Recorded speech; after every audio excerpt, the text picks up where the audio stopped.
Publisher itu jadi sebenarnya publisher itu salah satu badan hukum, salah satu institusi yang berbadan hukum yang fungsinya pengelolaan karya cipta dan mengkolek hak-hak pencipta lagu. Jadi saya membuat perusahaan itu kemarin udah setahun lah, udah setahunan Bang. Jadi mengurus semua apa yang sekarang lagi banyak masalah tuh ya. Nah dari sisi kita untuk intelektualnya kita ada yang akan kita bantu buat teman-teman musisi pencipta lagu yang mendaftarkan pengelolaannya di kita akan klaim semua haknya karena sebenarnya banyak haknya sih Bang. Jadi banyak sekali hak-hak yang tidak diketahui musisi, terutama pencipta lagu. Ya. Apa aja itu? Oh, jadi sebenarnya fungsi yang sekarang lagi diributkan oleh publik itu adalah musisi itu sekarang matanya itu lebih ke ngelihat bahwa penghasilan pencipta lagu itu hanya didapat dari sisi mechanical right sama si performing right aja sebenarnya. Jadi performing right, gue jelasin dulu ya Bang ya. Yeah. Performing right itu adalah di mana karya kita itu dibawakan secara live di luar. Dibawakan oleh performer lain, diputar di mall, broadcast, terus di kafe, semuanya. Pokoknya yang berhubungan lagu ini dibawakan oleh seorang performer, termasuk karaoke juga. Gitu. Nah itu akan kita kolek kita akan mengkolek dari sisi performingnya yang kita akan kerjasama dengan badan pengkolek LMK itu si publishing itu akan pasti kerjasama sama itu untuk mengkolek performing.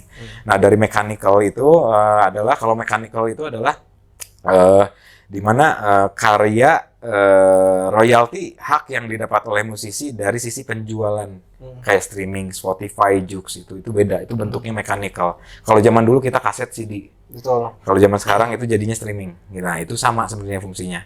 Kayak Spotify, Joox itu tuh toko kasetnya zaman kayak kita dulu ada Duta Suara, ada Aquarius, itu sama, cuma sekarang bentuknya udah digital platform gitu. Nah itu dari sisi mechanical. Nah yang diributkan sekarang itu kan publik lebih ke area itu aja sebenarnya. Bahkan sebenarnya ada sisi synchronizing yang tidak pernah dibicarakan oleh musisi, bahkan wawasan musisi juga banyak yang belum tahu area situ. Nah itu udah ada di publisher sebenarnya. Dan satu lagi yang terakhir yang kita klaim itu dari sisi print right kan, Bang.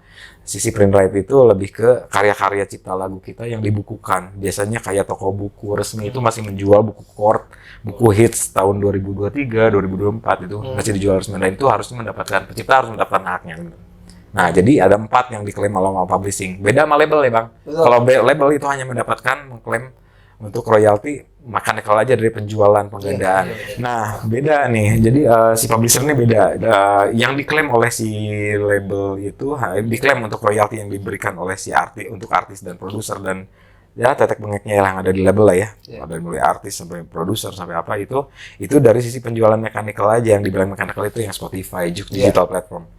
Hanya ngomongin masalah berapa streaming gitu. Kalau zaman dulu berapa ratus ribu kopi gitu doang, itu yang royalti itu doang. Nah sementara di label tidak bisa masalah intelektual, jadi hak intelektualnya ada di publisher. Jadi memang di saat si pencipta lagu yang dipakai oleh label ini mendaftarkan lagunya dikelola oleh publisher, dia akan mendapatkan ada 4 hak royalti. Performing right, mechanical right, synchronizing right, sama print right gitu Bang. Jadi sebenarnya ya Indonesia masih butuh edukasi sih untuk masalah publishing soalnya.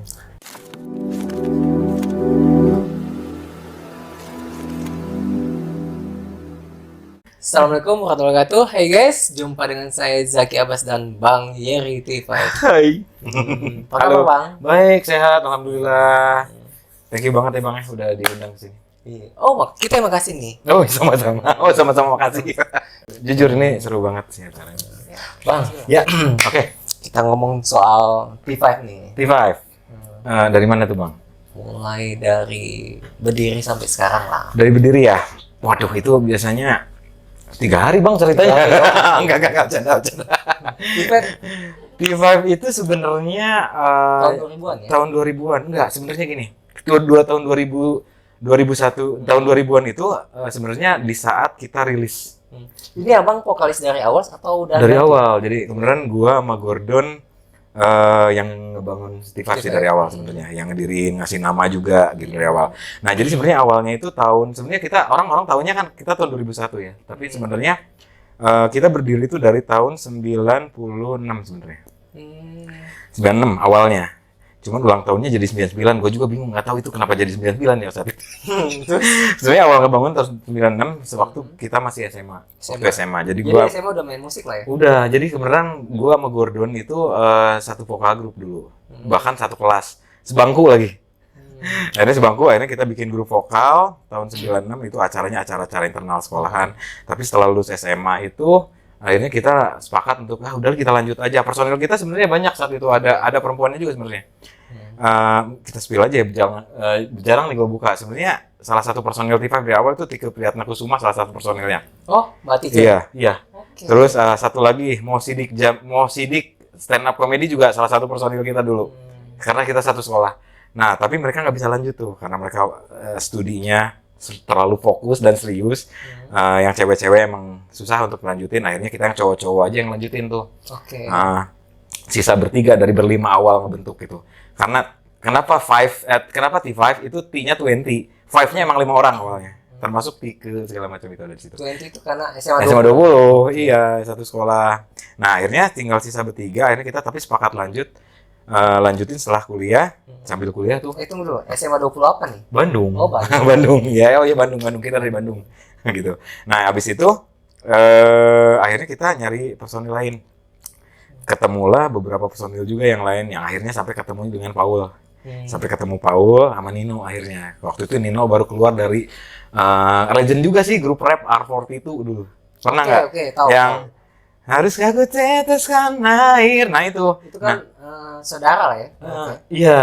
Saudara, ya. Nah, salah satu personil. Nah, akhirnya sampai ketemu kita sama Paul dan akhirnya ketemu sama Nino. Nah, akhirnya kita sempat main di kafe itu tahun 99. Akhirnya baru kita main di kafe. Makanya ulang tahunnya 99 tuh semenjak kita perform di kafe sebenarnya saat itu. Nah, berjalan 2 tahun setelah kita hidup di kafe, nah barulah akhirnya kita ketemu industri di tahun 2000 rekaman 1 tahun, album pertama keluar di 2001. Nah, genrenya apa waktu genre saat itu karena kita sebenarnya gini nih, ini juga agak rancu. Sebenarnya T5 itu kalau dibilang genrenya sih sebenarnya kalau dibilang ya pop sih sebenarnya ya. Tapi orang tuh nganggap kita kayak dibilangnya katanya band R&B. Band R&B itu karena emang di kafenya kita bawanya band lagu-lagu R&B sih. Padahal sebenarnya pas rilis kita punya karya sendiri, nggak pop juga gitu. Tapi bendera itu kebawa nih sampai ke sini, sampai nah itu.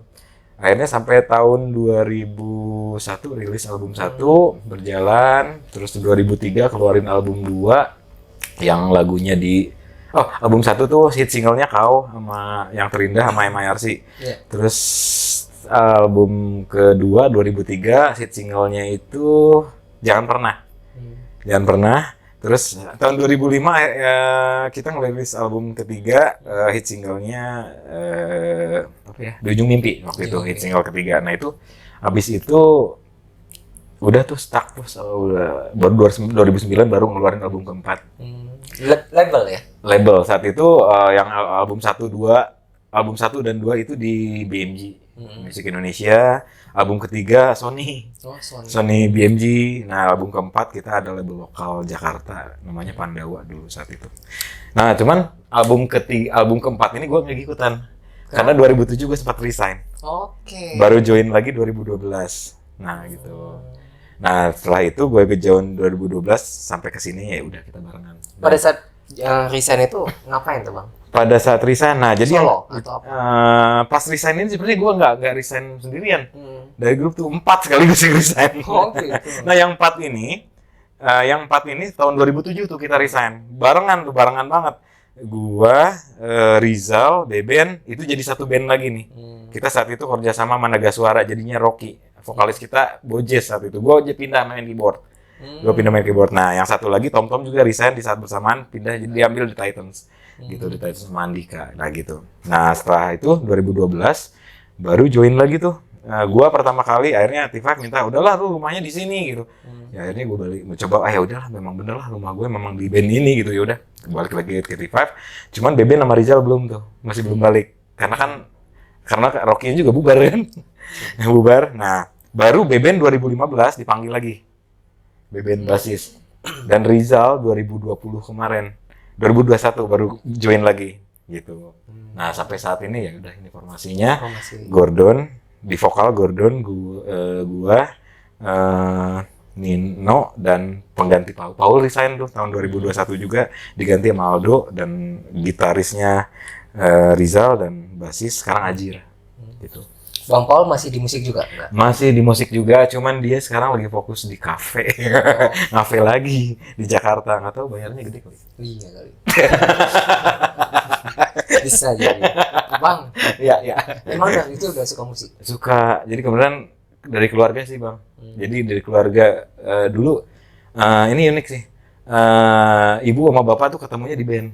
Oke. Jadi bapak tuh pemain bass, ibu vokalis. Dulu satu band di Bandung sih. Band apa tuh? Oh, waduh, jangan aku lupa tahun 70-an. Lupa, nggak inget. Band tembang kenangan kali. Iya, kenangan lah. Bisa jadi. Nah, katanya Titik Kadi kali. Oh.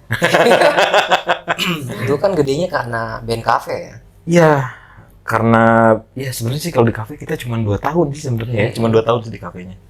Cuman emang saat itu nggak tahu sih, mungkin karena udah jalannya kali ya. Semenjak di kafe juga kita udah mulai penontonnya udah mulai banyak sih, apalagi setelah kita hijrah ke Jakarta tahun 2000 awal tuh. Di cafe juga. Di kafe juga masih di daerah taman. Jadi waktu di Bandung itu kita tuh ngafe tuh di Fame Station. Betul. Fame Station, terus di Laga, apalagi tuh? Pesta. Sebutin tuh, kayaknya pada tahu. Pesta, terus Concordia, jam belum ada Tropicana enggak, kita nggak ngalamin. SE belum ya? UPM, ya? SE belum ya? SE main. SE main, cuman kita nggak reguler di SE. Oke. Special event lah pasti. Nah, setelah itu 2000 awal, 2000 tahun 2000 awal kita hijrah tuh, kita gantiin The Groove di New York Cafe Jakarta, karena The Groove juga kan dari Bandung, cuman dia saat itu jadi home band-nya New York Cafe. Dia rekaman tuh sama Sony, rilis yang dahulu apa ya, yang album yang album pertamanya itu. Nah, akhirnya kita disuruh gantiin di Taman Ria Senayan di New York Cafe itu. Ternyata selama di New York Cafe itu ternyata penonton kita membludak sekali, sampai akhirnya ramenya justru kita jadi terkenal dikenalnya band pensi malahan akhirnya saat itu, karena kita sebelum kita punya album kita udah hampir tiap minggu main di pensi terus di Jakarta khususnya. Kalau Bandung memang nggak terlalu hype sih zaman itu, di Jakarta justru kita kuatnya, makanya ya gitulah tahun. Kok banyak band cafe itu tiba-tiba jadi artis ya? Nggak semuanya ya kalau menurut kita ya. Kalau saat itu juga di zaman kita memang sangat banyak banget ya band cafe yang naik, bisa kita sebut rave juga dari cafe. Iya. Kahitna juga sebenarnya dari cafe loh ya. Kahitna, Java Jive juga di cafe awalnya, terus The Groove, siapa lagi, Kafein, semuanya emang berawal dari cafe. Cuman nggak semuanya saat itu juga ya, memang karena memang sebenarnya yang bisa tembus sampai ke industri memang terpilih punya karakter sih sebenarnya saat itu yang dari band cafe. Filternya tuh itu ya, karakternya yang paling kuat itu yang kadang-kadang yang bisa diperhatikan, itu yang tembus ke area industrinya gitu, kayak punya ciri sendiri. Karena sebenarnya kebanyakan band cafe itu bukan kalau dibilang untuk masuk industri sebenarnya sulit sih, gampang-gampang sulit ya. Karena kesatu si band cafe itu karakternya kan bingung ya, dia tuh banyak membawakan lagu yang jenisnya beda-beda. Akhirnya gitu. Jadi kayak bahasa ininya apa ya, ngebunglon lah. Jadi kayak bunglon gitu. Jadi nggak, kadang-kadang kesulitan terbesar band cafe adalah tidak bisa menemukan jati dirinya biasanya. Karena dia terlalu terinspirasi banyak referensi. Nah, band-band yang bisa mengakali itu tuh yang biasanya banyak yang pada lolos tuh. Termasuk Noah, mungkin juga salah satu band cafe dulu di Sapu Lidi ya. Cuman dia ya Peter Pan, waktu zaman Peter Pan itu juga salah satu yang memang sempat hidup di cafe juga. Cuman ya itu, karakter menentukan. Di saat bandnya komposisinya punya karakter kuat, ya itu yang akan tembus biasanya gitu, yang kita perhatiin. Karena kalau dibilang banyak mana band cafe yang tembus ke industri dan band cafe yang tidak tembus, ya emang tidak sebanyak band yang tembus sih sebenarnya gitu. Tapi banyak juga band cafe yang cuma hafal lagu cuma segitu-gitu aja, pada saat permintaan kayak request itu nggak bisa dibawain. Oh, dibawain. banyak banget ya. Banyak ya. banget sih yang kayak gitu. Ya, tapi pada saat mereka kuasain banyak lagu, wah, iya, bisa survive. Iya, bisa survive gitu. Ya plus minus sih sebenarnya kalau di cafe itu ya. Kesatu kalau di cafe memang sebenarnya untuk mengumpulkan massa lebih cepat ya, karena kita lebih touch. Frekuensi kita untuk touching dengan publik tuh akan lebih sering dengan kata-kata, dengan bahasa band reguler lah, apa itu kan tiap minggu kita akan ketemu orang terus. Betul. Cuman plus minusnya itu tadi gitu. Kayaknya kalau buat gue pribadi, persepsi dari gue sih kalau saat itu juga kita di cafe juga sempat ada satu fase di mana kita mau bikin lagu kayak gimana ya? Karena di kepala tuh terlalu banyak referensi.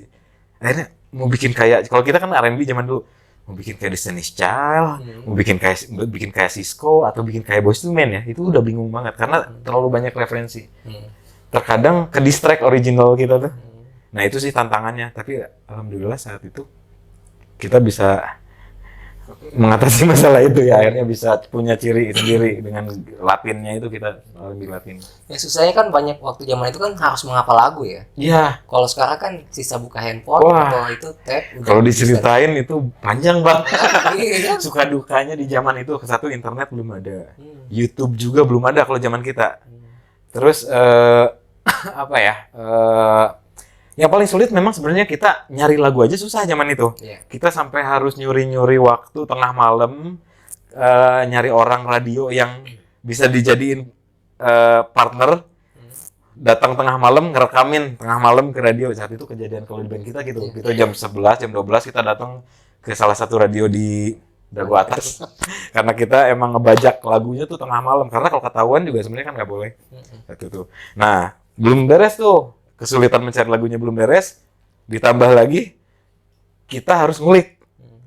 Internet belum ada, handphone juga masih handphone ini ya, nit-nit ya, masih nit-nit. Kita ini ngafalin dari bener-bener, kita tuh generasi yang ngerusak kaset sama ngerusak tip. Betul. Karena terus diputar balik. Nah, yang kebaca tulis, yang kebaca ya udah pokoknya kira-kira begini. Jadi aja telinganya masih bagus. Iya, masih bagus saat itu. Jadi yang kebaca, tapi saya yakin sih zaman itu emang salah lirik tuh banyak sih. Banyak ya. Apalagi kan kalau lagu R&B semua kan pasti bahasa Inggris. iya, apalagi yang rap, Bang. Kalau kita kan bawain lagu rap, itu lagu rap tuh nggak cuma segini liriknya. Itu sulit banget. Tapi ya sebisanya aja sih kita, karena susah sih zaman itu, memang perjuangan banget sih, Bang. Banyak salah lirik. Banyak salah lirik mah udah nggak kehitung lah, banyak. Kadang-kadang udah di atas panggung kita ngomong apa nggak jelas deh pokoknya. Udah nggak jelas gitu. Apa dikecilin suaranya atau gimana? Nggak juga sih ya, cuek aja, pede aja lah, mau salah mau enggak gitu saat itu. Yang ngerinya sih kalau kita pasti udah nyebrang main ke Jakarta. Di Jakarta kan banyak bule yang nonton. Nah itu udah pasti kadang-kadang diketawain sama bule itu. Karena kita udah nggak jelas ngomongnya bahasa Inggrisnya apa gitu. Bilang sorry lagi mabok. Iya. Biar konsen ya. Seru lah zaman itu. Nah, nyangka nggak pada saat itu ya tiba-tiba bisa dikenal banyak orang ya?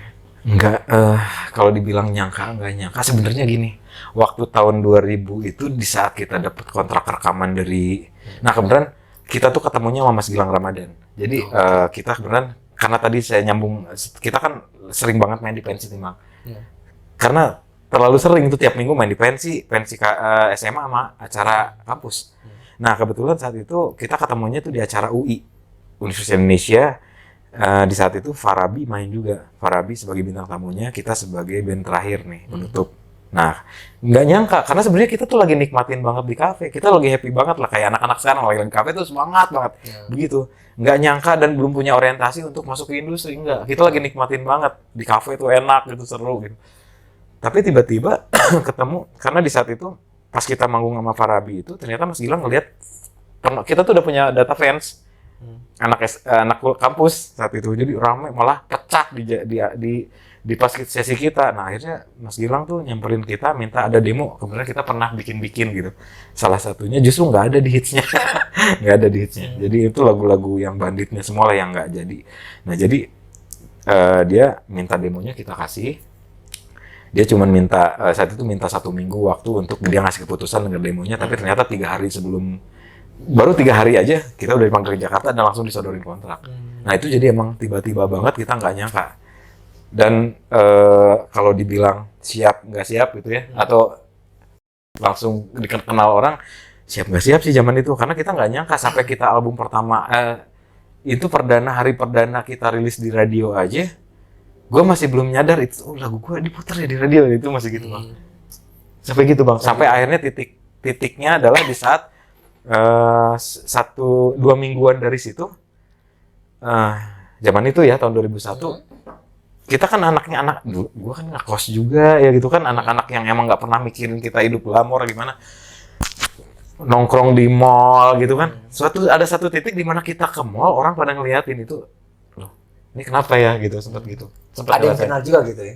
Malah banyak yang kenalin, sampai anak SMA nyeret, tiba-tiba nyeret ke fotobox itu, tiba-tiba di tengah mall, kakak foto dong. Iya, zaman fotobox zaman itu ya. Iya, itu masih nggak percaya, ini kok bisa gini ya gitu. Itu kejadian tuh di Istana Plaza di Bandung. Itu berapa kali di BIP juga sampai dikejar ke pegawai-pegawai Toko Gunung Agung tuh, sampai ngejar-ngejar, ini maksudnya apa, itu sempat nggak percaya sih. Dan itu bukan gua doang, sebenarnya teman-teman yang lain juga ngerasain gitu. Ya kebayang kan saat itu begitu, gimana Noah ya gitu. Kita aja nggak seberapa. Karena mungkin saat itu media belum terlalu banyak. Jadi sesuatu yang masuk ke industri itu publik tuh melihatnya eksklusif. Iya. Beda kayak sekarang. Orang mau lihat artis di mana aja gampang sekarang ya. Iya. Nah, jadi saat itu mungkin momen itu Karena semua orang pengen jadi artis. Nah, betul. Benar sekarang. Iya, kan? Benar. Jadi bingung ya mana artisnya gitu. Ya. Nah, mungkin ya itu salah satu sisi keuntungan di zaman kita saat itu, memang karena talent itu di saat masuk industri memang eksklusifnya tuh masih kejaga banget zaman itu, karena ya tadi media masih kurang, nggak terlalu banyak orang pengen lihat artis cuman hanya bisa di TV doang gitu. Sekarang di YouTube, bisa di YouTube, cari channel YouTube-nya juga ketemu tiap hari gitu, bisa nonton tiap hari, dulu nggak bisa kan, kontennya beraneka ragam lagi. gitu, jadi benar-benar eksklusif. JP juga ada ya? Ya? Sampai konten Sendal JP juga ada ya? Ada. Ada. Zaman dulu begitu sih. Sampai terus sempat di itu nggak? Pada saat biasanya kan kalau band-band kafe yang mau tampil di kafe kan, udah dibayarnya seadanya, kasih makan. Wah, itu mah udah puas banget. Itu mah udah kenyang banget lah. Kita ngafe pertama aja kita nggak dibayar pakai uang. Nasi goreng sama orange juice doang. Tiap minggu. Tiap minggu. Pulang jalan kaki. Pernah nyalamin. Kafe pertama itu sebenarnya yang kita main tuh bukan di Fem sih sebenarnya. Sebenarnya di Kintamani. Di Jalan Lombok. Nah, itu tapi udah nggak ada. Hah? Udah nggak ada. Sekarang udah jadi apalah pokoknya. Makanan Jepang kalau nggak salah. Iya, kalau nggak salah itu ya. Nah, itu di Jalan Lombok itu tapi kita tuh nggak pernah ngerasa, justru di saat kita mau perform gitu misalkan malamnya, tapi di Kintamani itu waktu formatnya masih semi akapela. Nah jadi kita mau berangkat ngafe tuh happy banget, padahal nggak dibayar loh gitu. Nggak tahu ya kenapa ya zaman itu begitu ya. Yang penting tampil gitu. Gue juga nggak ngerti gitu. Belum tentu anak sekarang mau kayak gitu. Nggak mau Pak. Iya gitu. Gitu. Tapi happy banget. Terus pulang cuma dikasih nasi goreng atau dikasih orange juice juga. Udah seneng banget. Pulang jalan kaki malah. Jalan kaki, tapi satu grup gitu. Jadi happy pulang juga jam 1:30 malam gitu. Padahal bawa gitar, bawa sound sendiri. Ada bawa keyboard sih gitu. Karena masih cuma keyboard sama akapelaan gitu. Karena kita kan awalnya dulu akapela sebenarnya gitu. Gitu sih, cuman ya seru lah momennya, kayaknya nggak balik lagi zaman sekarang. Nggak bisa. Udah nggak bisa banget. Mungkin ngalamin lah anak-anak sekarang juga udah beda banget ya. Yang gue perhatiin juga anak sekarang beda banget sih dari sisi attitude juga. Beda sih. Beda banget. Pada saat mutusin nggak jadi band cafe lagi, terus masuk betul-betul profesional di industri musik, itu memang kita tahun yaitu sebenarnya jadi kita jadi setelah gini tahun 2000 itu semenjak kita masuk studio rekaman sampai bulan November rilis November tahun 2001 ya. Selama itu kita kan karantina tuh, dikarantina oleh label saat itu sama BMG. Nah jadi selama itu kita masih manggung di kafe sih Bang, selama produksi 1 tahun. Karena zaman itu tuh lama produksi rekaman tuh. Kita aja setahun 1 album tuh, nggak kayak sekarang 2 bulan juga beres itu 1 album. Kalau dulu emang pita, kita masih pita tuh. Nah jadi itu kita masih belum terlalu bisa mutusin nih kita bener-bener berhenti siap nggak ya gitu dari kafe, karena sih di kafe tuh lagi nikmatnya banget zaman itu gitu, kita masih muda gitu. Tapi setelah kita di bulan 2 bulan lah 3 bulan sebelum tanggal rilis dikeluarkan oleh label, baru kita sepakat akhirnya ngobrol memang kita harus ninggalin area ini karena satu ya itu tadi zaman itu kan talent tuh benar-benar dibuat produknya akan eksklusif gitu. Betul. Kita harus berhenti, akhirnya sepakat di situ. Itu gambling sebenarnya, perasaan anak-anak juga kita ngobrol barengan gimana nih, karena emang si label sendiri sudah meminta kita berhenti di 2 bulan sebelum rilis. Kalian udah nggak boleh ada di kafe lagi, nggak pernah ada nongol di tempat umum lagi sembarangan. 2 bulan sebelum rilis saat itu. Nggak tahu sih beda, kalau tahun 2000 udah beda ya attitude-nya ya. Ini tahun 2000 awal tuh. Udah di treatment seperti itu, akhirnya kita mutus, aduh gimana ya, lagi nikmatnya nih kafe, tapi ya udah. Termasuk laku enggak nih gitu, karena di saat nggak laku kita gambling nih. Iya. Berhenti kan gitu. Sementara kita di kafe juga udah pada pemasukan. Apakah ini akan jadi bumerang buat kita? Itu gambling banget bang. Tapi akhirnya keputusan anak-anak ya udah, kesempatan ini nggak bisa diulang lagi, harus kita ambil gitu maksudnya. Nggak mungkin kita ngelepas kesempatan emas, orang lagi pengen di area situ. Ya udah akhirnya sepakat. Ternyata ya alhamdulillah begitu singlenya bulan November keluar tahun 2001, responnya langsung luar biasa dari publiknya. Dan itu yang aku ceritain tadi, ada sesuatu yang bikin kaget, kita juga loh kok gini ya gitu. Saat itu sempat ngalamin sih saat itu di album pertama terutama. Pada saat manggung ada nggak yang minta permintaan lagu yang selain lagu yang rilis? Lagu kita sendiri ada, karena kita saat itu Tapi juga harus profesional ya. ya enggak sih, kalau dibilang request nggak ada. Kalau udah zaman itu, karena kita saat itu udah panggung tuh udah bukan kafe lagi ya, jadi ibaratnya udah panggungnya agak besar. Saat itu tuh udah panggungnya agak stage gede, jadi kayak request itu udah jarang. Jadi Biasanya kan ada tulisan, nyanyi dong. enggak sih, saat itu enggak ada. Jadi emang setlist kita udah dibikin, setlistnya T5, konsep perform 1 jam itu memang kita udah setting dari awal sih setiap perform. Jadi itu udah punya setlist. Euforianya beda nggak di kafe dengan di udah jadi panggung? Justru ya setelah rekaman sih euforianya lebih meludak lagi sih, karena mungkin karena lagunya diterima publik sih saat itu ya, yang lagu. Padahal gambling ya. Padahal gambling awalnya tuh sempet dilema gitu. Duit kita hilang nggak ya kalau nggak laku gitu. Mungkin pemasukan kita berhenti, dari kafe berhenti semua gitu. Tapi alhamdulillah jalan saat itu. Sampai akhirnya kita dapet tour kan. Apalagi setelah tour kita baru ngelihat animo orang ternyata nerima sampai ujung-ujung, sampai ke Makassar. Itu semua kota lah. Responnya bagus gitu untuk single yang itu, yang album pertama. Oke. Bang. Oke. Kalau saya lihat di konten itu kan banyak. Oh, sempat mengintip konten gue ya bang. Kan harus review dulu kan. Lucu-lucuan aja sih. Gimana bang? Kesibukan apa nih sekarang? Kesibukan sekarang apa ya? Kalau gue sekarang sih kesibukan selain di musik itu gue bikin produk skincare sama istri, ada usaha skincare juga, sama baju, sama fashion. Terus kalau di musiknya sendiri, gue selain ngeband ya, saya aku partneran sama teman-teman dan berpartner sama salah satu perusahaan Jakarta membuat publisher di Bandung. Apa sih itu publisher? Publisher itu jadi sebenarnya publisher itu badan pengelola, salah satu badan hukum, salah satu institusi yang berbadan hukum yang fungsinya mengelola pengelolaan karya cipta dan mengkolek hak-hak pencipta lagu. Jadi saya membuat perusahaan itu saat itu kemarin, udah setahun lah, udah setahunan bang. Jadi mengurus semua apa yang sekarang lagi banyak masalah tuh ya. Nah dari sisi kita untuk intelektualnya kita ada yang akan kita bantu buat teman-teman musisi pencipta lagu yang mendaftarkan pengelolaannya di kita akan klaim semua haknya, karena sebenarnya banyak haknya sih bang. Jadi banyak sekali hak-hak yang tidak diketahui musisi, terutama pencipta lagu. Ya. Apa aja itu?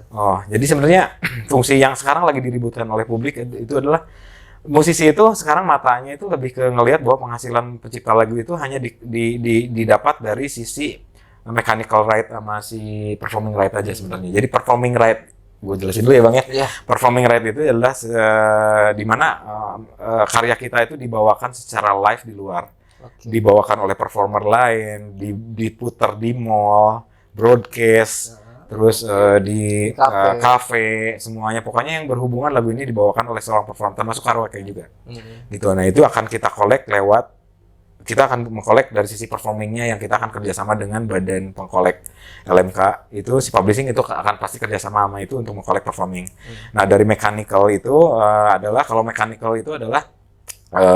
di mana karya royalti hak yang didapat oleh musisi dari sisi penjualan, kayak streaming, Spotify, Joox itu beda, itu bentuknya mechanical. Kalau zaman dulu kita kaset CD. Betul. Kalau zaman sekarang itu jadinya streaming. Nah itu sama sebenarnya fungsinya.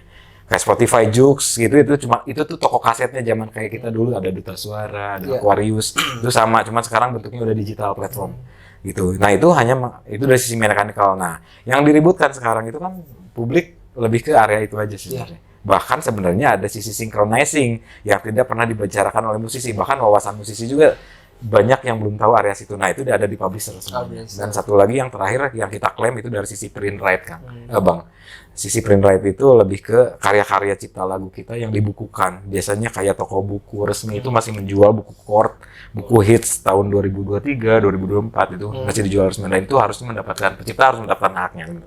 Nah, jadi ada 4 yang diklaim oleh publishing. Beda sama label ya, Bang. Kalau label itu hanya mengklaim untuk royalti mechanical aja dari penjualan, penggandaan. Nah, beda nih. Jadi si publisher ini beda. Yang diklaim oleh si label itu diklaim untuk royalti yang diberikan oleh si untuk artis dan produser dan ya tetek bengeknya yang ada di label lah ya. Ada mulai artis sampai produser sampai apa itu dari sisi penjualan mechanical aja. Yang dibilang mechanical itu yang Spotify, digital platform. Hanya ngomongin masalah berapa streaming gitu. Kalau zaman dulu berapa ratus ribu kopi gitu doang, itu yang royalti itu doang. Nah, sementara di label tidak bisa masalah intelektual. Jadi hak intelektual ada di publisher. Jadi memang di saat si pencipta lagu yang dipakai oleh label ini mendaftarkan lagunya dikelola oleh publisher, dia akan mendapatkan ada 4 hak royalti. Performing right, mechanical right, synchronizing right, sama print right gitu, Bang. Jadi sebenarnya ya Indonesia masih butuh edukasi sih untuk masalah publishing soalnya. Nah, misalnya nih, contoh, kalau saya pencipta lagu, apa yang saya harus lakukan? Untuk misalnya supaya saya dapat diurus publisher. Ya sebenarnya tinggal mendaftarkan lagunya aja. Mendaftarkan lagunya aja, nama komposer dan judul lagunya aja. Nah, daftarin lagi dan itu nggak dikenain biaya, Bang. Nggak dikenain biaya. Apa artisnya atau bukan artisnya, pencipta lagunya aja. Karena kalau area publisher itu hanya membicarakan pencipta lagu. Hanya membicarakan karya lagu, bukan master, bukan musik, bukan aransemen, bukan artis. Gitu. Hak artis, arranger segala macam itu berurusannya dengan label. Dan semua jenis lagu. Semua jenis lagu. Aku juga ngelola dari mulai dangdut, religi, koplo, Jawa Timuran ada semua. Dan pada saat mengklaim kayak gitu, apakah yang mengcopyright itu memberi apa ya? Jadi memberi izin ya. Nah, jadi membayar. Oke. Jadi sebenarnya ini balik lagi karena kalau sekarang lagi banyak banget ya kan di YouTube tuh lagi banyak banget pengcover. Betul. Nah, tinggal kita lihat aja bahwa si pengcover itu izin apa enggak. Kalau lagunya ternyata ada di pengelolaan kita, dia izin ke kita enggak. Kalau enggak izin ya tetap bisa kita biarin aja. Ternyata naik ke YouTube. Nah, ya paling enggak ya channel YouTube-nya monetizing-nya akan kita berhentiin. Karena kita punya tools-nya ya. Nah, kita punya tools-nya untuk bahkan kita bisa men-take down channel-channel yang enggak izin. Kita udah punya alatnya itu. Tools-nya udah ada. Di Indonesia ada 30 sekian publishing lah yang punya tools-nya. Termasuk kita gitu. Karena di Jawa Barat cuman kita doang sih, Bang. Jawa Barat cuman kita doang yang punya, nggak ada lagi yang punya. Kalau ada Jawa Barat cuma kita aja sih yang punya. Kalau misalnya satu channel itu kan untuk cover ya. Kalau misalnya dia cuma suara tetap gitu. Suara kena semua. Misalnya cuma satu konten itu. Iya. 10 lagu yang berbeda-beda. Bisa kena. Ternyata kan contohnya itu kan bisa dibilang kalau di YouTube adalah playlist ya. Iya. Playlist yang biasanya diunggah oleh si uploader masyarakat. Nah, terkadang itu kan misalkan ada 10 lagu. 10 lagu atau 100 lagu. Kan lagunya tuh banyak banget Betul. tuh, ada lagu orang. Ternyata kan mungkin lagu lainnya ada di pengelolaan publisher lain. Nah, ternyata yang lagu kita ada cuma satu di situ. Misalkan nomor 70 lagu kita. Oke. Nah, itu tinggal kita klaim dari durasi lagu kita ada di durasi berapa ke berapa aja. Misalkan durasinya ke 1 jam 50 menit sampai 1 jam 55 menit. Kita bisa ngeklaim durasi itu jam. Tools ini bisa ngeklaim itu. Sampai segitunya. Teknologinya sudah seperti itu. Cuman yang jadi yang agak greget saya sendiri setelah nyemplung ke area publisher itu hanya yang musisi itu agak kurang mengurus masalah-masalah itu, pencipta lagu terutama. Bahkan dia regulasi ini tuh kurang terlalu diedukasi sih sebenarnya. Karena yang gue perhatiin juga di Indonesia tuh yang diedukasi hanya masalah mechanical aja. Gimana caranya dapat duit dari platform Spotify Juk. Gimana caranya dapat duit dari performing lagu gue dibawain oleh band cafe di mana sama artis lain, nah itu doang. Nah sementara dia artis kita pencipta lagu Indonesia tuh di Indonesia tuh masih jarang untuk mengurus yang synchronizing, yang dimana lagu gua dibawain di YouTube sama ratusan orang YouTuber gitu. Itu sebenarnya bisa jadi hak pencipta semuanya. Oke. Pakai dengan ada tools ini yang ada di publisher gitu. Gitu, Bang. Wah, ini kayaknya bakal Panjang nih. Nah, sekarang saya mau nanya soal agregator. Kalau agregator, nah, kalau yang dibilang agregator adalah sebenarnya itu adalah salah satu institusi yang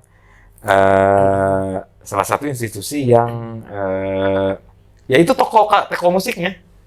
Di mana si label itu punya fungsi adalah memproduksi lagu, mencetak artis, mempromokan artis, dan termasuk salah satunya adalah mendistribusikan karyanya untuk dinikmati orang untuk bisa di streaming segala macam. Nah, si label ini harus memberikan terhadap agregator untuk didistribusikan ke toko-toko musik.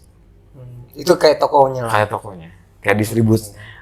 Jadi si agregator ini si label ini akan menyerahkan kepada agregator untuk didistribusikan ke toko-toko musik gitu. Tapi kan biasanya kan bukan itunya langsung, labelnya langsung. Biasanya kan kayak fansnya kayak orang lain lah dan sebagainya. Itu nggak apa-apa? Sebenarnya nggak bisa, harusnya nggak boleh. Karena master orang, kalau yang dibilang master itu memang sebenarnya kan kesatu nggak bisa orang yang nggak punya izin masukin ke agregator, nggak bisa, Bang. Itu bisa kena somasi, Bang. Harusnya gitu. Akan kena somasi itu.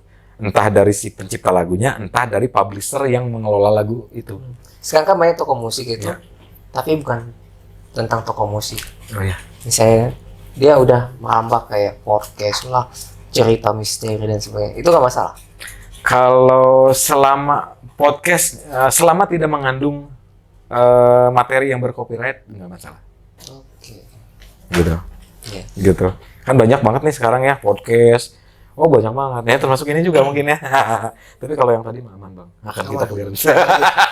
Siap. Aman, saya punya alatnya. Akan saya klaim itu mah. Biar jadi revenue dong channelnya, Bang ya. Iya. Pansos gitu. Aman. Nah, jadi kalau untuk yang tidak bercopyright sih aman sih sejauh itu aman. Cuman kalau yang bercopyright ya mau nggak mau harus izin dulu. Kalau nggak izin ya udah pasti si toolsnya publisher ini akan menarik itu. Gitu. Otomatis itu automatic claim. Karena akan mendetek bunyi yang sama dengan yang diterima. Karena di publishing itu metadatanya akan mendetek bunyi lagu, bunyi notasi sama liriknya udah akan kerekam sama si tools ini. Nah, jadi di saat ada orang nguploadin di mana aja, worldwide seluruh dunia, mau di Amerika, di Afrika, ternyata ngupload lagu gua tuh yang tadi, bunyinya sama. Itu udah pasti otomatis claim, dia pasti otomatis nangkep. Otomatis kan banyak akan kayak gitu kan. banyak dan sekarang lebih berjalan kok. Iya. Nadanya sama gitu kan. Karena kan sebenarnya yang dibilang hak intelektual karya lagu itu dilihatnya dari bentuk notasi dan lirik. Kalau liriknya ada satu yang upload nggak kenal siapa, liriknya sama itu udah pasti kena. Gitu. Nadanya sama udah pasti diambil sama dia. Si mesin ini otomatis akan ngeklaim. Cuman ya itu wawasan ini nggak terlalu dibuka ke musisi, mudah-mudahan banyak yang nonton channel ini, Bang ya. Amin. Gitu ya. Jadi orang jadi pada tahu gitu maksudnya. Tahu ya. Nah, mudah-mudahan gitu. Dukungan keluarga pada saat terjun di dunia musik apa sih? Biasanya kan anaknya pengen kerja, kuliah dan sebagainya. Bener sih. Basicnya sebenarnya kan tadi gue udah cerita ya, Bang ya. Orang tua kan sebenarnya musik juga gitu. Cuman memang pada saat jenjang kuliah SMA itu sebenarnya pola mindset mereka tuh sempat kepikiran gue tuh jangan kayak mereka gitu. Iya. Sempat bentrokan juga tuh saat masuk kuliah kan tahun berapa 98 ya 97 atau 98. Nah tahun 97an ya. Nah itu tuh pas kebenaran pas masuk kuliah juga kan kita tuh udah ditarik sama Andre Hanusa, Bang Andre. Saya dan Gordon sempat jadi backing vokalnya Andre Hanusa tahun 97 tuh. Nah itu kan udah jadi banyak bolos kuliah tuh.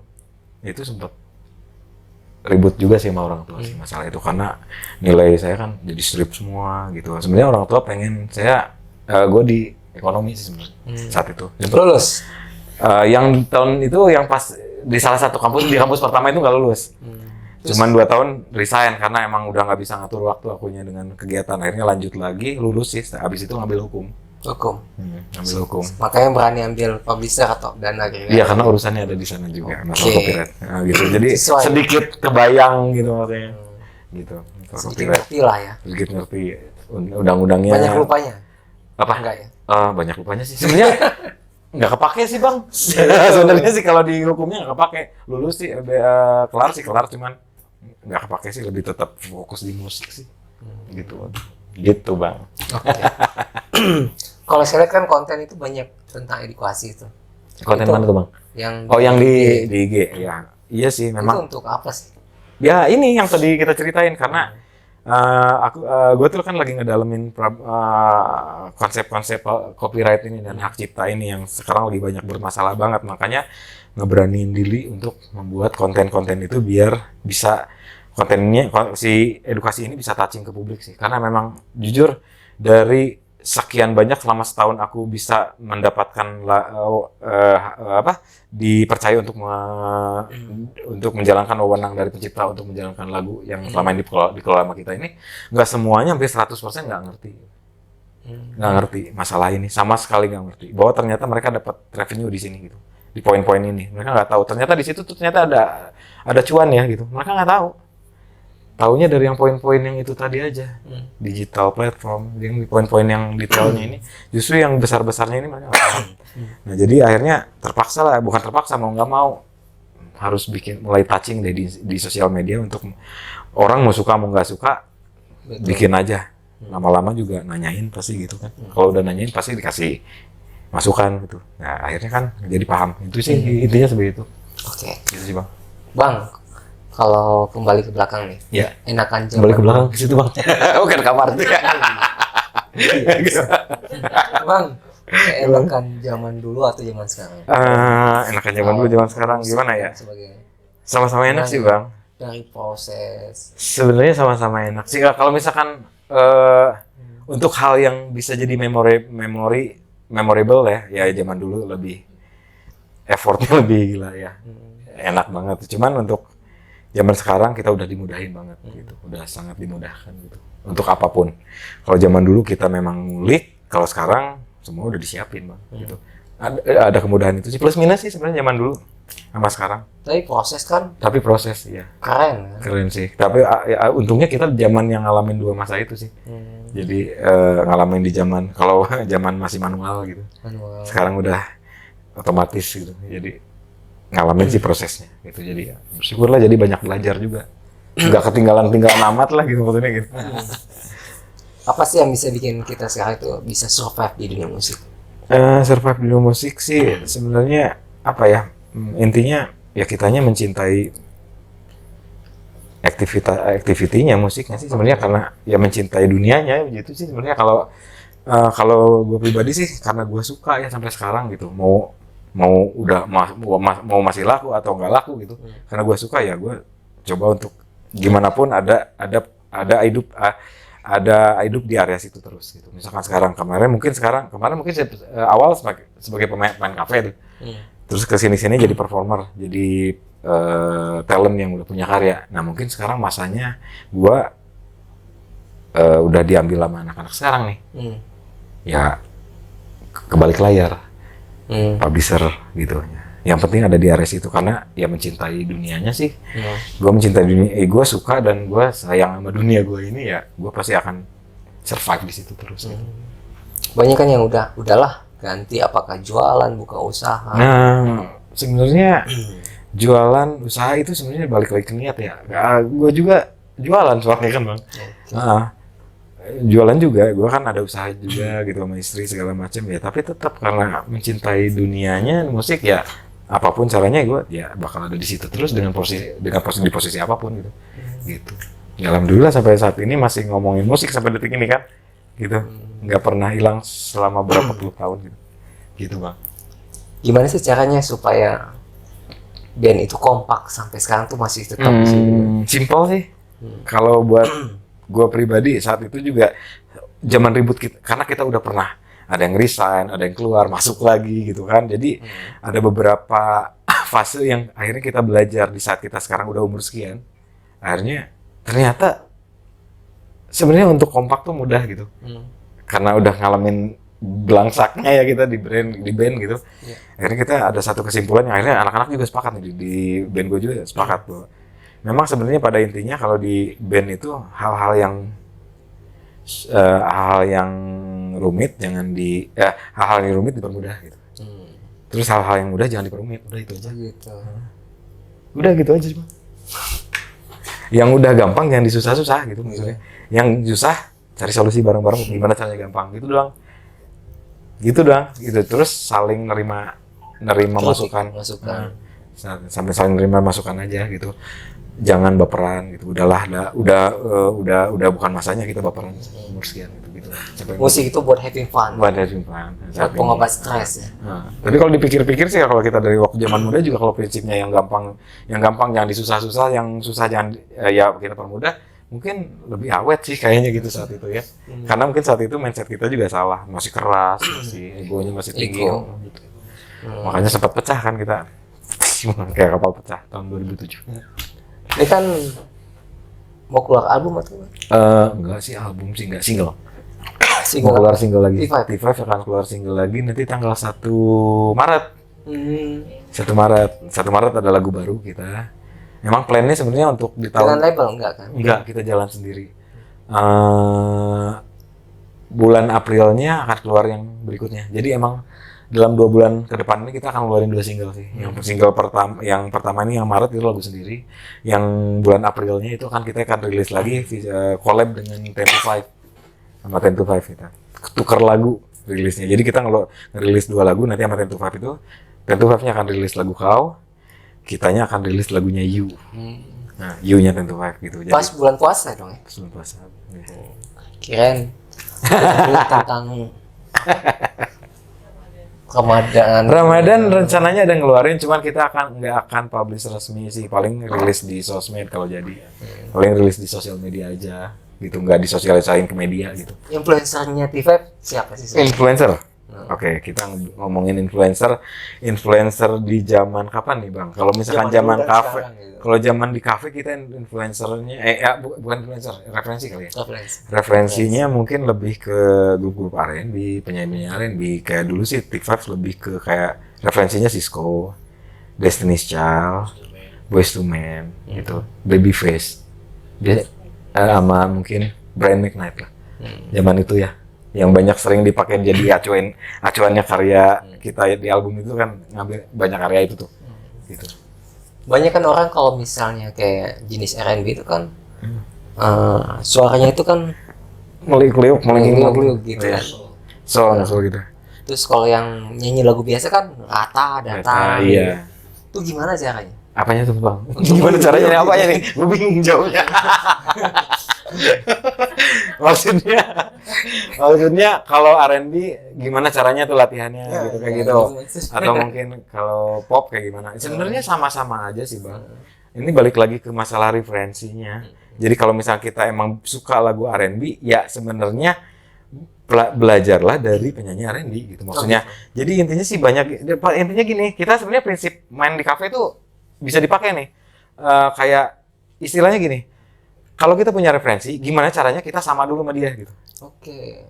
Nah, kalau kita udah bisa nguasain teknik dia, baru kita modifikasi. Nah, itu kan jadi karakter gitu. Nah, itu kan sama, pop juga sama kayak Pop gitu. juga. Sama. Sebenarnya nggak ada bedanya sih. Penyanyi dangdut bisa nyanyi lagu R&B? Karena bisa, cuman ya moodnya nggak akan dapat menurut saya.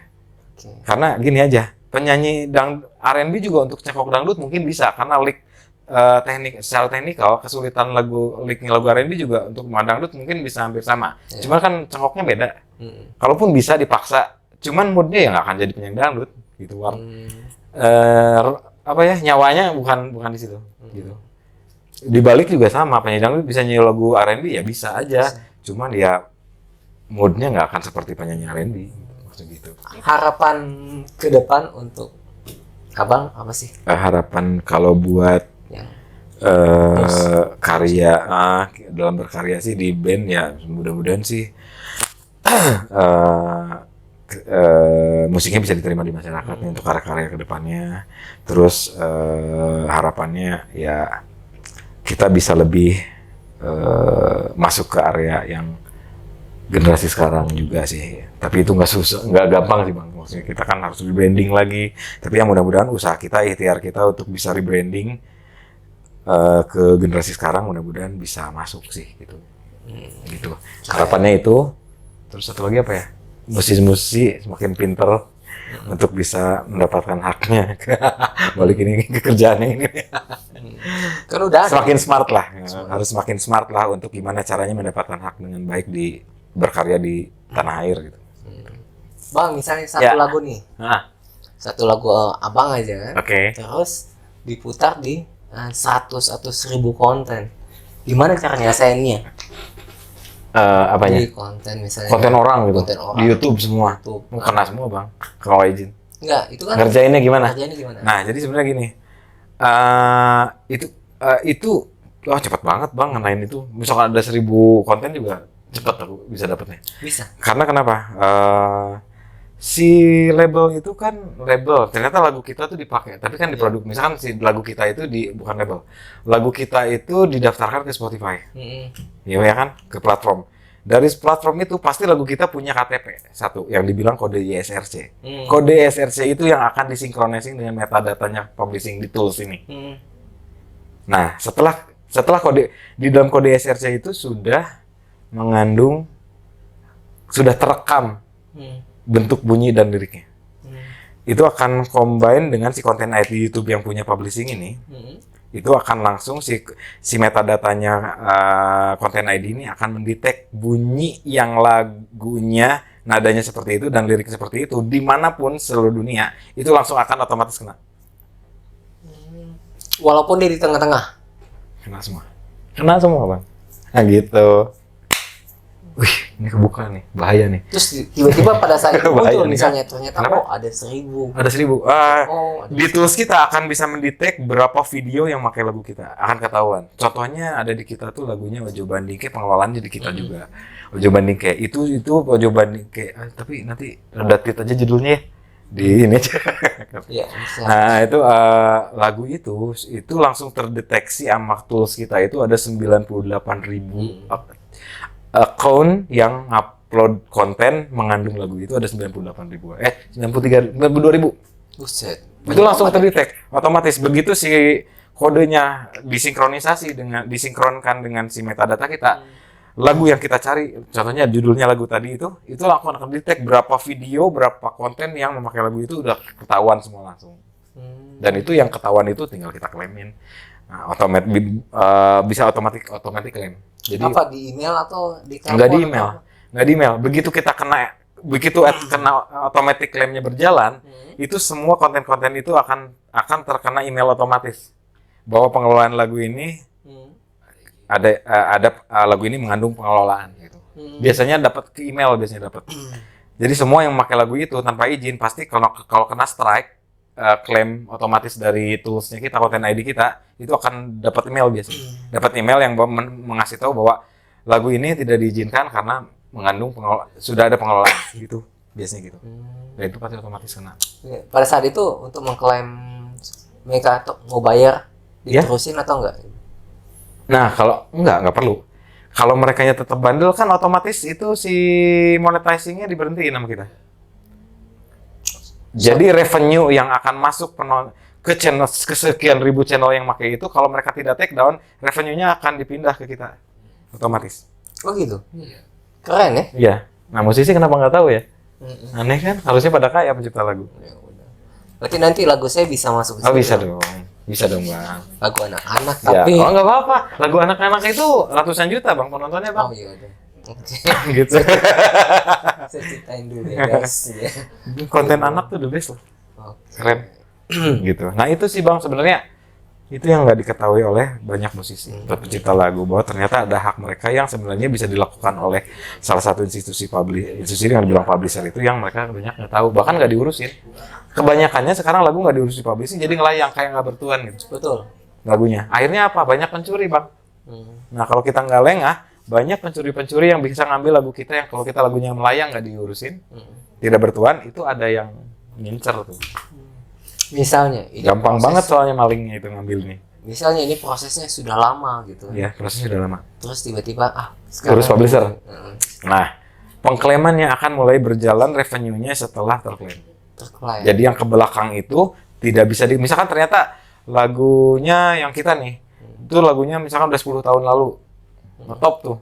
Nah, baru diklaimnya 10 tahun kemudian. Nah, 10 tahun semenjak rilis, dari klaim ke rilis itu udah susah untuk bisa kita ambil. Karena kenapa?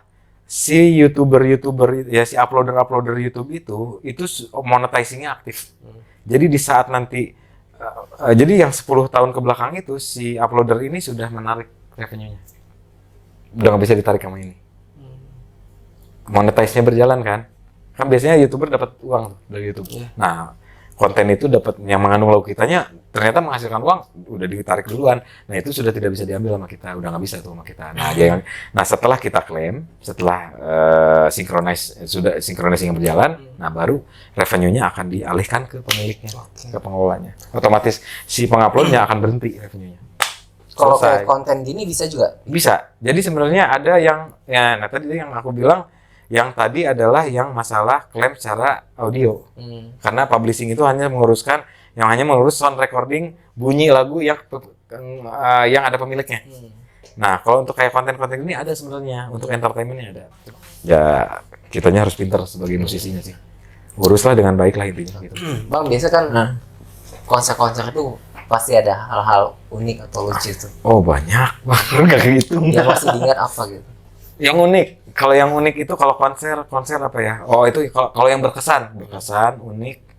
Nah, beda nih. Kalau yang berkesan itu waktu itu sempat perform dari Monas sampai ke Senayan pakai di atas mobil kontainer. Itu bener-bener di atas mobil kontainer sambil jalan mobilnya. Nah, itu ngeri banget sih Bang. Saat itu berkesan banget dan kayaknya kapok dah.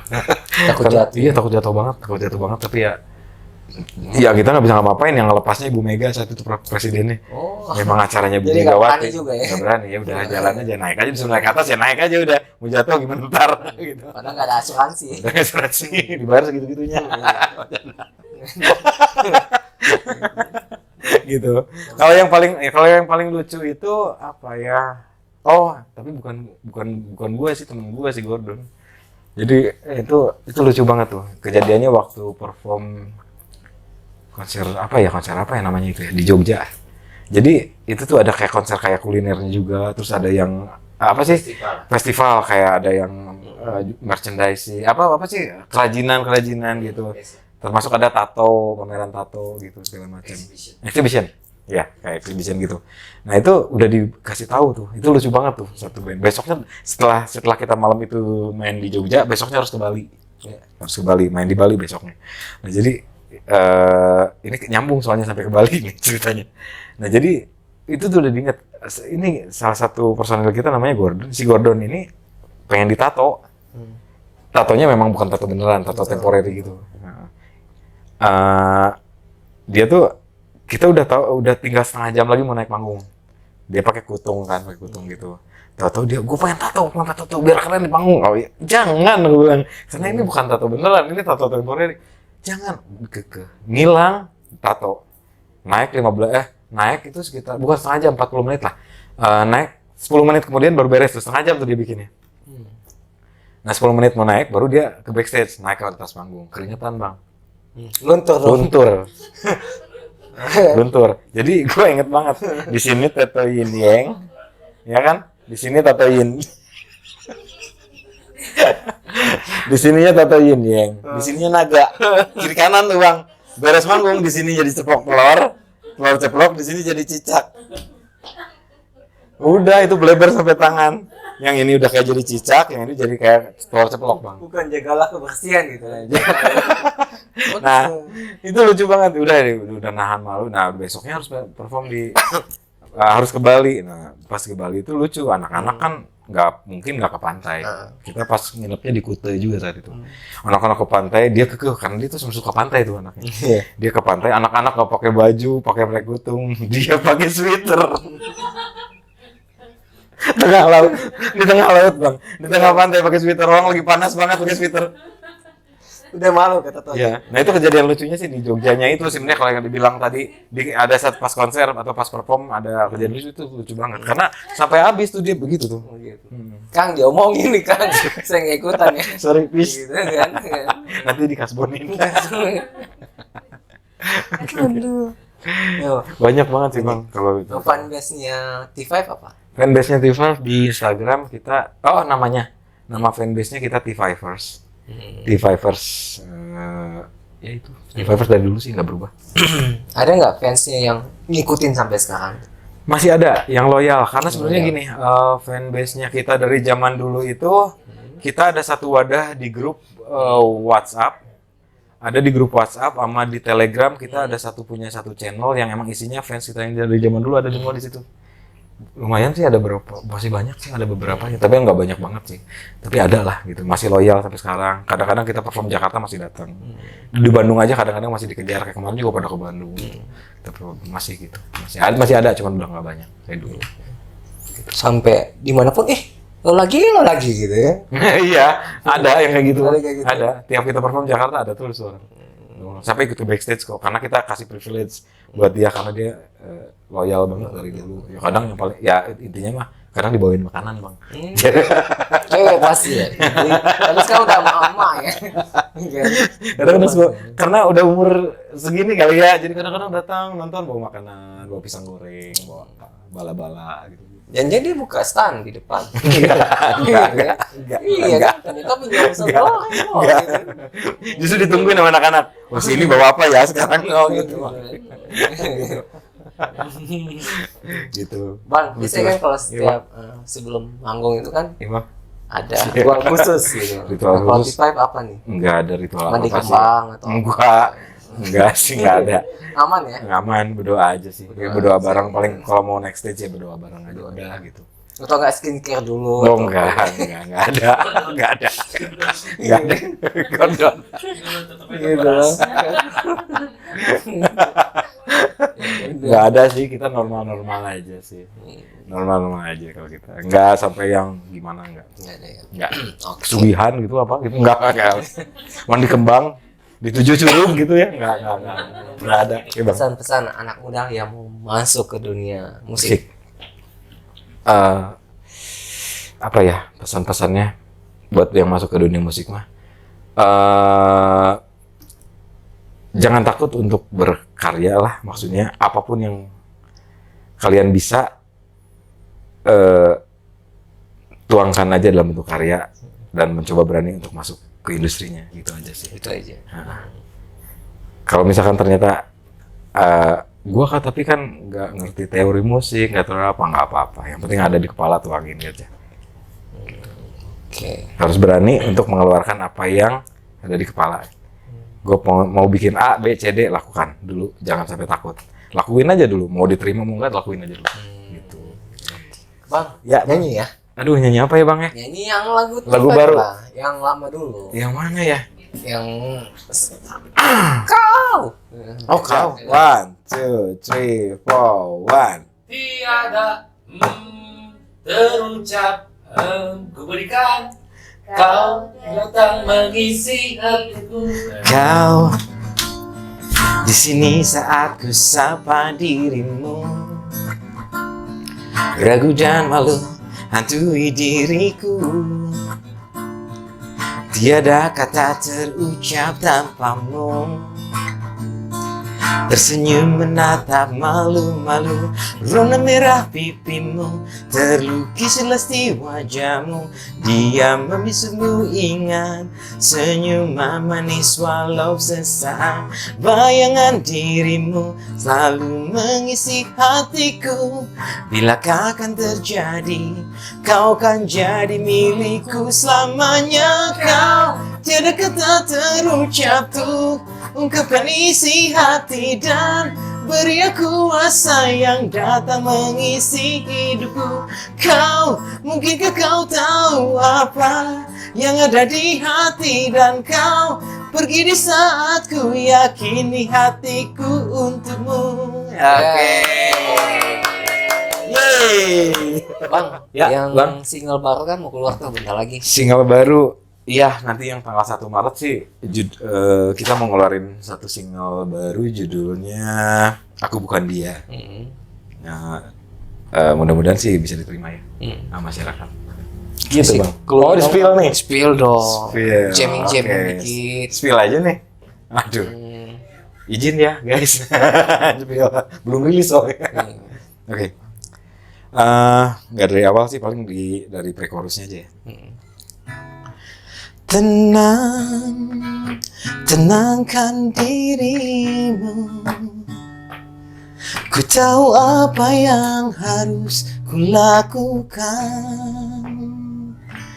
Kau tahu ku tak bisa jadi dia seperti seseorang yang dulu kau cinta. Biarkan aku menjadi diriku. Kan ku pastikan kita baik-baik saja.